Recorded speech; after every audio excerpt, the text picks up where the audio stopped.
tea and some questions.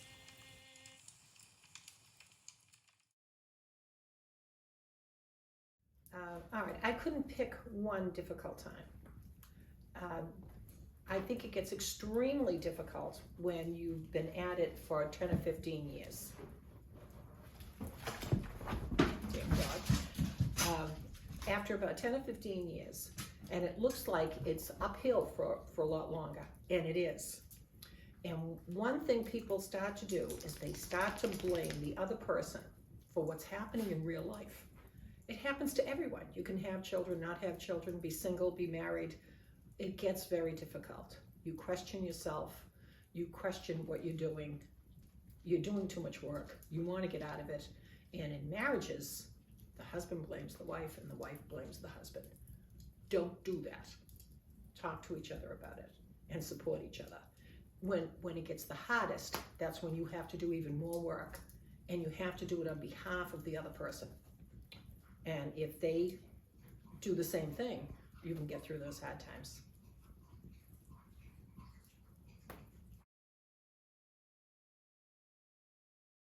Question to answer. Don't gaslight anybody. Be straightforward with them. Tell them what you think. If they ask you a question, answer it honestly. Yesterday. Well, not yesterday, but it wasn't that long ago. I really gained confidence about my own life probably when I was in my 60s. And I learned how to start to relax, and I'm really getting there. Absolutely not. Absolutely not. One of the reasons I don't feel left behind is because I have grandchildren and I like technology.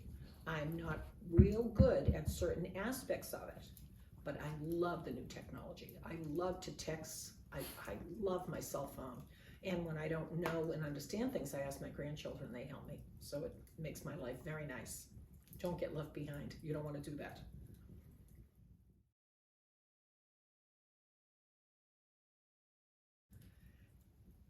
That is very difficult. I think it was easier when I was a young person.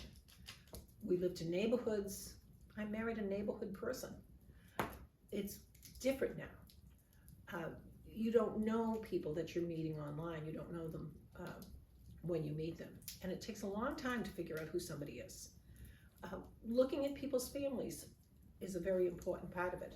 But you can't judge people. I know wonderful people that have horrible families, and I know horrible people that have wonderful families.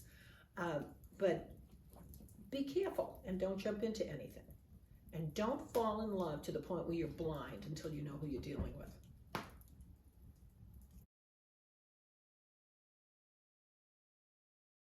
Grow up.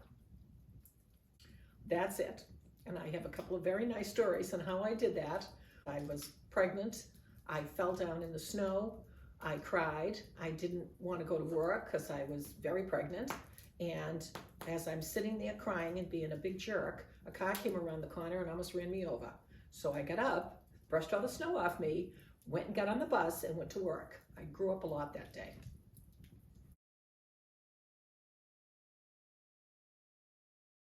You can save your money besides just saving in a 401k.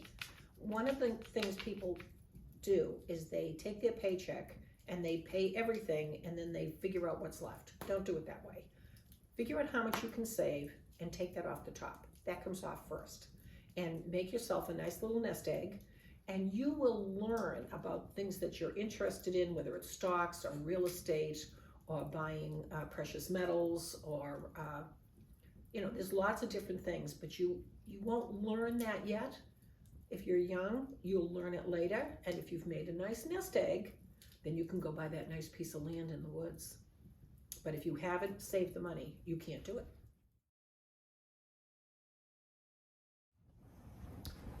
Oh, all right.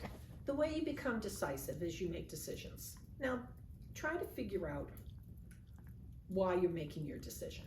But in the end, you have to make a decision. If it's the right decision, you learn from that. If it's the wrong decision, you learn from that. Regret, it depends on how big a mistake you've made. Don't regret the little things. And if you make lots of little decisions, you'll learn how to make decisions. You'll be able to say, oh, got that right, got that wrong, got that right. Don't regret. Cry a little bit and then move on.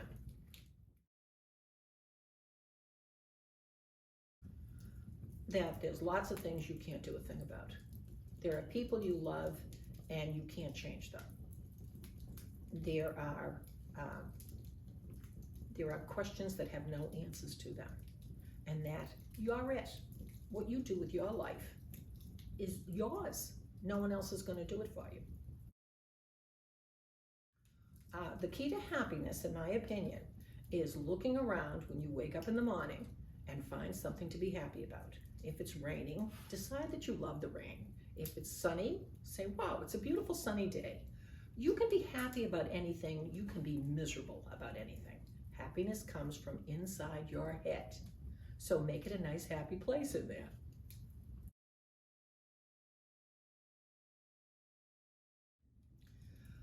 All right, I feel very strongly about it.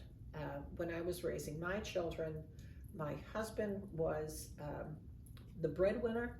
I was the stay-at-home mom. That changed over time in our household. But he was firm and stern. And he was very loving with the children, but that was less often than firm and stern. Today's fathers have hands-on, they're with the babies.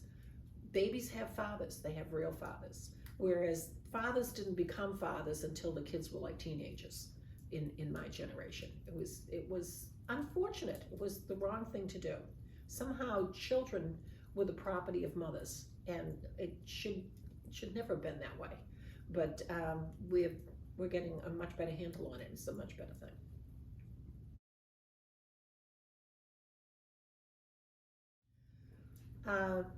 Raising children is very difficult. I never wanted to be my children's friend. I wanted to be their mother. I wanted to love them and care about them, and I hoped they'd care about me. But I never made decisions based on whether or not they would like me in the morning. I didn't care about that. I made decisions based on what I thought was the right thing to do. My children are all grown and married and off living their own lives, and there is nothing more wonderful than liking your adult children. And one thing that I always said raising my kids is I wanted them to have character, not be a character. And they've turned out to be quite wonderful adults. I'm very, very proud of them.